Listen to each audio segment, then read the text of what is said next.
महाराष्ट्र के परभनी जिले के सीलू बस स्टैंड पर कुछ शरपसंदों ने इमरान नामी नौजवान को पकड़कर इसके कपड़े उतारकर इसे बुरी तरीके से मारा और पीटा गया। हालांकि इमरान उस वक्त रोजे की हालत में भी था। मामला यह है कि इमरान नामी नौजवान पात्रा का रहने वाला है, जो सीलू में एक स्कूल में पियून का काम करता है और डेली वो बस से अप एंड डाउन करता है। मामूल के मुताबिक वो बस में चढ़ा और उसके बाद कंडक्टर ने इसे एक गाली दिया और इमरान ने जवाब में कहा कि मैं रोज़े की हालत में हूँ। और बस सीलू से कुछ किलोमीटर दूर जाने पर बस कंडक्टर ने इमरान पर लड़की को छेड़ने का इल्ज़ाम लगाते हुए चलती हुई बस को रिटर्न सीलू लेकर जाकर लोगों को जमा करके इमरान को मारा पीटा गया और इसके कपड़े निकाले गए। हालांकि इसके बाद लड़की ने कहा कि मेरा कुछ भी लेना देना नहीं है और मैं नहीं जानती। जिन शरपसंदों ने इमरान को बुरी तरीके से मारा पीटा था, इन लोगों पर मामूली धाराएं FIR लगाकर छोड़ दिया गया है।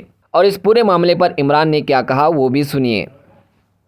5 तारीख के दिन जो हादसा पेश आया सेलू बस स्टैंड के ऊपर कि एक युवक को बड़ी बेरहमी से मारा गया, कि जिसके अंदर एक झूठे सच्चे आरोप के तहत यहाँ पर पूरा झुंड जमा किया गया।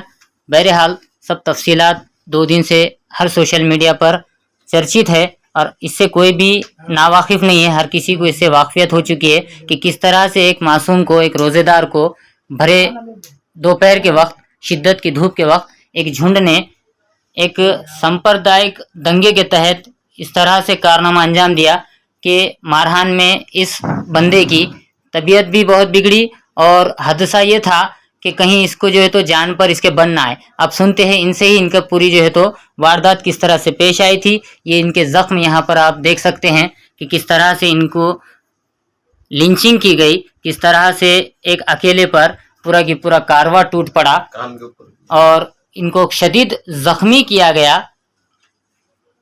पाथरी के रहने वाले इस युवक की जुबानी सुनते उस दिन का क्या वाक़या पेश आया था।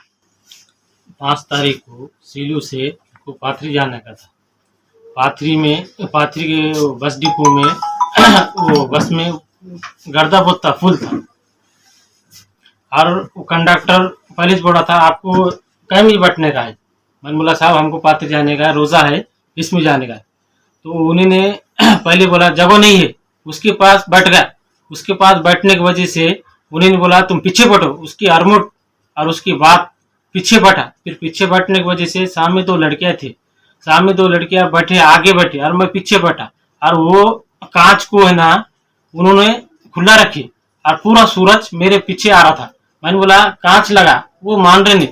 फिर हर कांच लगा, फिर मान रहे नहीं। तो फिर बाद में बोल रहे कंडक्टर साहब ये बच्चा छेड़ रहा, वो मेरे को बोलने को जमा नहीं। मैंने बोला कंडक्टर साहब तुम आओ इधर और ये देखो। तो नहीं बोले ये बच्ची क्या बोली, बोले बच्ची का ना कुछ सुनो। मैंने बोला ये देखो, मैंने बोला यहाँ हम 3 सीट बैठे कैसे छेड़ेंगे बच्ची को। वो जानकर कंडक्टर ने कुछ नहीं देखा, जातिवाद का मुद्दा बनाया और हमको मारना चालू करा। इसमें कंडक्टर है, इसमें ड्राइवर है, इसमें सीलू का कंट्रोलर, उन्होंने पूरे आदमी बुला के वो गाड़ी पाथरी तक आ गई। सीलू से 10 किलोमीटर तक चली गई। वहां से उन्होंने पलटा के पुलिस थाने को नहीं लेके गया। पुलिस थाने को नहीं लेके गया, डायरेक्ट पब्लिक के बीच में देके उन्हें मेरे को मारना चाह रहा था। लकड़ी से मारा, गस से मारा, डंडे से मार रहे।